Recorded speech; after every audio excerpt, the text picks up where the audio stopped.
మనకు ఇప్పటికీ 7 రోజులు భాగవత సప్తాహం పరిపూర్తిగా ముగిసిపోయింది. అసలు భాగవతము అంటే ఏమి, భాగవత సప్తాహం అంటే ఏమి, కొంతవరకు మీరు ముందునే దీన్ని గమనించాల. ఈ భాగవతాన్ని ఎవరైతే చదువుతారో, ఎవరైతే వింటారో, ఈ భాగవతానికి వచ్చేటువంటి భాగవతోత్తమునికి పాదదర్శనం ఎవరు చేసుకుంటారో అటువంటి వాళ్ళందరూ కూడా పునీతులే, ఇందులో నిస్సందేహం. ఎందుకంటే ఈ భాగవతములో ఏ ప్రతి పద్యము, ఏ ప్రతి వచనములో కూడా భగవంతుని యొక్క నామమే ఉంది. మానవులు అధములు, మధ్యములు, ఉత్తములు, ఉత్తమోత్తములు అని చెప్పని 4 విధాలుగా ఉంటారు. ఇందులో ఉత్తములు అంటే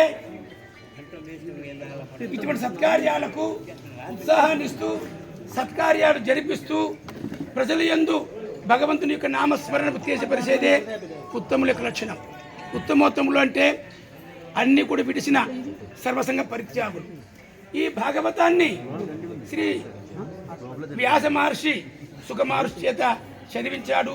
సుఖ మహర్షి పరీక్షిత్ మహారాజునకు ఈ భాగవతాన్ని బోధించినాడు. ఎందుకంటే ఇది ఒక కథ.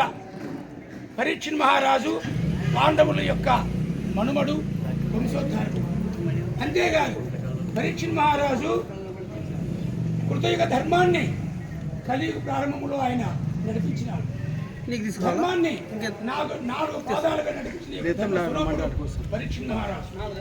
అటువంటి మహారాజు తన యొక్క యవ్వనములో వెనుక జన్మ సంప్రాప్తం చేత ఆయన కొంచెం చెడుగుణం సంప్రాప్తించి ఒక మహామునికి, శమీక మహాముని యొక్క మెడలో ఒక సచ్చిన పాముని వేసినటువంటి యొక్క కథావృత్తాంతమే ఈ భాగవతం.